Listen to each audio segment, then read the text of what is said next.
has the Prime Minister been abused in this house by them? And how many times he was not even allowed to speak in the house? They stood in the well and shouted. Will the Honorable Member Tarun Gogoi, his son, Gaurav Gogoi, apologize for the number of times they've called abusive names to the PM? Today he's ironing out all that. He's whitewashing all that. That's not allowed. He should have the grace.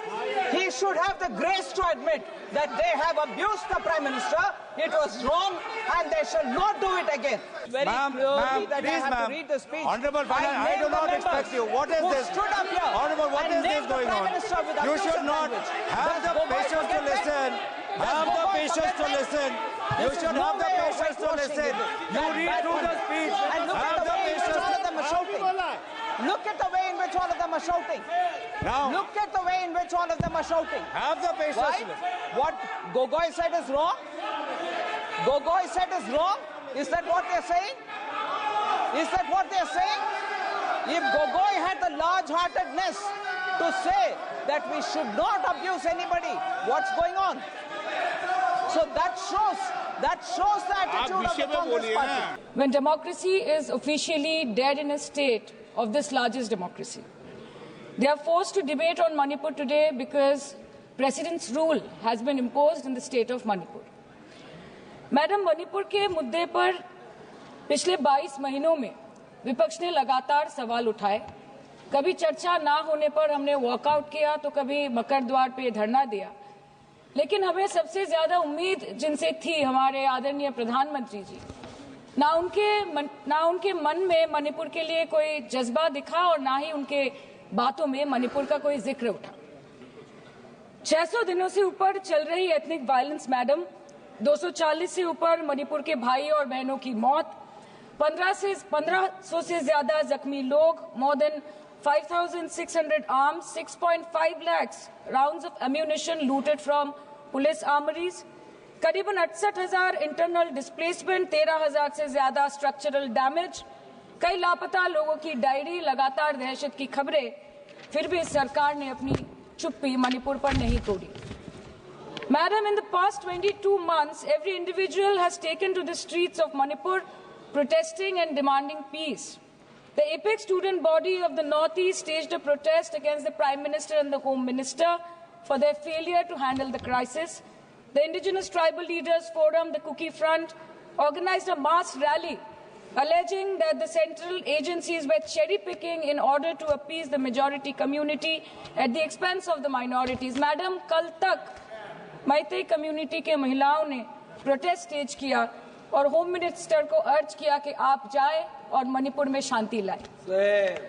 अध्यक्ष महोदय, community चाहे कोई भी हो, मणिपुर के लोग हमारे अपने लोग हैं और हम आपसे बस यही कहना चाहते हैं कि whether you like this fact or not, Manipur इस देश का ही हिस्सा है। मैम, 550 से ज्यादा civil society organisations, retired bureaucrats, police officers, activists, lawyers, filmmakers, journalists, academics, writers, they had to unitedly issue a public statement urging the Honorable Prime Minister to speak out about the ongoing ethnic violence in Manipur, but there was pin-drop silence from the Prime Minister's end.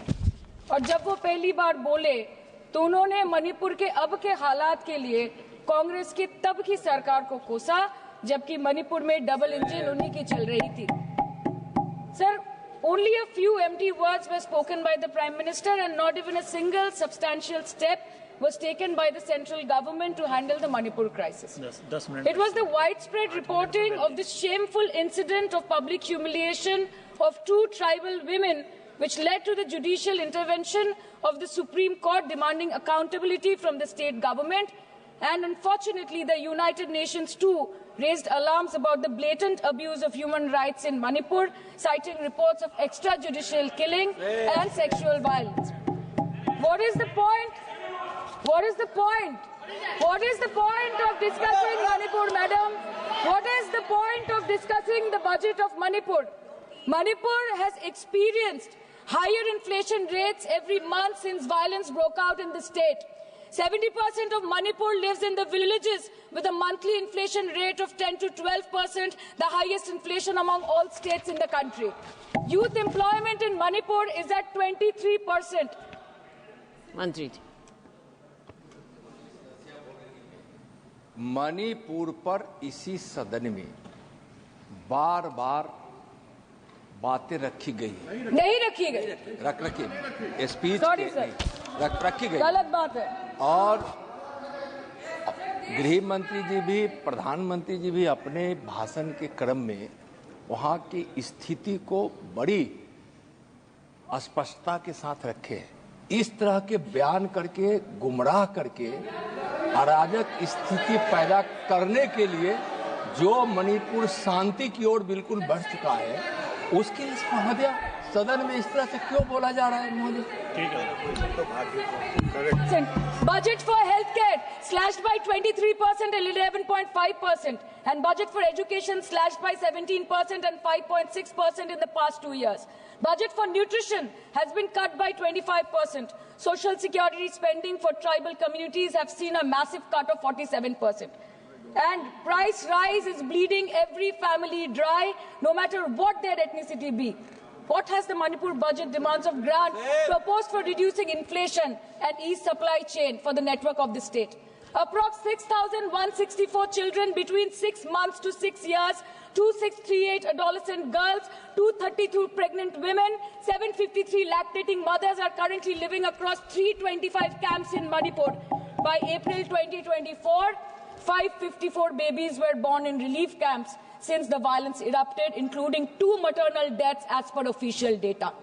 Madam, media reports के अनुसार चुराचंदपुर के एक relief camp में 80 से ऊपर लोगों की मौत हो चुकी है, कभी ट्रॉमा तो कभी मैलन्यूट्रिशन तो कभी बीमारी से। एक 36 साल के नौजवान ने एक रिलीफ कैंप में अपनी खुद की जान ले ली। 665 days of continuous conflict assaulted the well-being of 30 lakh people of Manipur. Youth has no future. Women and children are cramped in the relief camps. Elderly says that they have no hope for the future. आज बंगाल में एक मच्छर भी मरता है तो BJP वाले वहां पे प्रेसिडेंट्स रूल बोल के चिल्लाते हैं, लेकिन जब तक आपके डबल इंजन राज्य में आपके ही मुख्यमंत्री ने इस्तीफा नहीं दिया, तब तक आपको ख्याल नहीं आया कि जिंदगी धूप तुम घनास आया।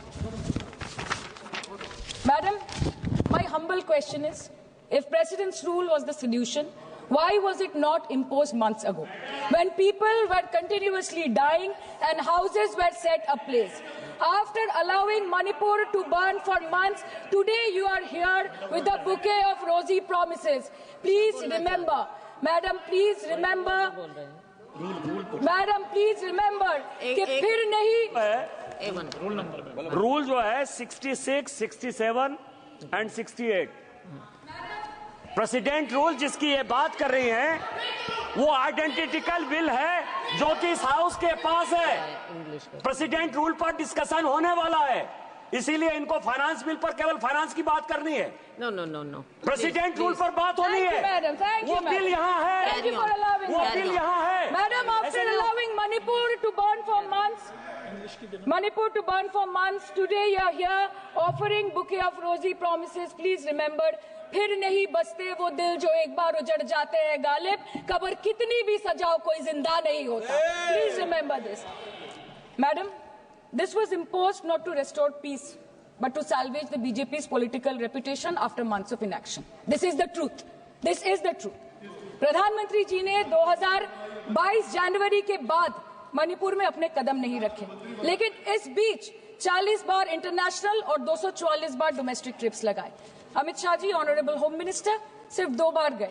माननीय प्रतिरक्षा मंत्री 1 बार गए। माननीय वित्त मंत्री और पार्टी प्रेसिडेंट तो गए ही नहीं। There is a saying called narrow fiddle while Rome burned, अर्थात आग लगी बस्ती में, साहब अपनी मस्ती में। मैडम, सिर्फ एक ही बात बोलनी है कि पापा दूसरे देश की वॉर रुकवा सकते हैं, but why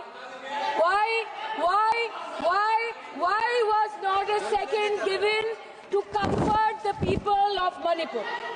As per Madam, महोदय, यह सदन please don't take it personally, sir. पर खड़ा होकर बोलने का नहीं है, और उनको पता नहीं है कि जब गृह मंत्री जी वहां गए, वैसे क्षेत्रों में गए, प्रधानमंत्री जी के निर्देश का पालन करने के लिए गए, और ऐसे क्षेत्रों में जहां इन लोग कभी जाने का हिम्मत नहीं किया, और वही धरती गवाह है जब वहां इन लोगों के राज्य में जब वहां हिंसा भड़की थी 10,000 से ज्यादा लोग मारे गए थे।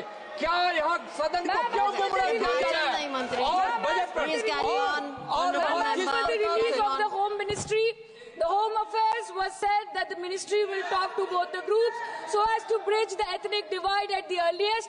पर उस bridge का tender अभी तक पास नहीं हुआ. The bridge has not yet been constructed.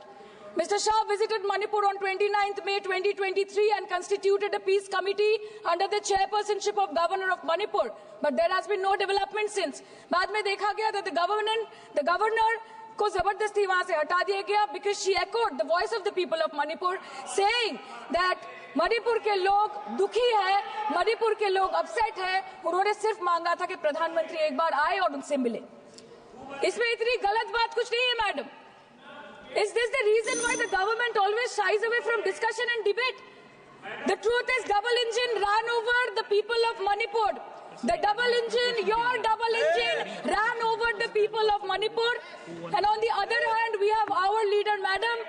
जब कभी भी कहीं कोई दुर्घटना घटी, जब कहीं बस्ती में आग लगी, जब कहीं आंधी उठी, हमारी लीडर वहां खुद जाके खड़ी हो गई. और जहां खुद नहीं जा पाई, वहां पे उन्होंने अपना डेलीगेशन भेजा, चाहे वो हथरस हो या लखीमपुर खेरी, चाहे वो सिंगू बॉर्डर हो या वायनाड या वो मणिपुर हो. हमेशा वो दूसरों की उम्मीदों पर खड़ी उतरी. इसलिए हम गर्व के साथ बोलते हैं, हम गर्व के साथ बोलते हैं, हम गर्व के साथ बोलते हैं कि ये बीजेपी समस्या है, ये बीजेपी समस्या है और दीदी समाधान है. बीजेपी कटी पतंग है, ममता दी पूरा आसमान है. ये बोलते हैं हम. और अंत में मैडम मैं बस इतना ही कहना चाहती हूँ कि आप मणिपुर का बजट बनाएं, सप्लीमेंट्री बजट बनाएं. इस देश में मंदिर बना रहे हैं, इस देश को मंदिर बनाए, इस देश को मंदिर बनाए. नए भारत में गवर्नमेंट है पर गवर्नेंस नहीं, बजट है पर बचत नहीं, खर्च है पर रोजगार नहीं, बाग है पर बहार नहीं. ऐसे भारत को हम जानते नहीं, ऐसे सरकार को हम पहचानते नहीं. आज माननीय प्रधानमंत्री जी मॉरिशस गए, उनको हमारी तरफ से बड़ी शुभकामनाएं. एक तरफ मॉरिशस है, एक तरफ मणिपुर. मंत्री जी. यस, हाँ.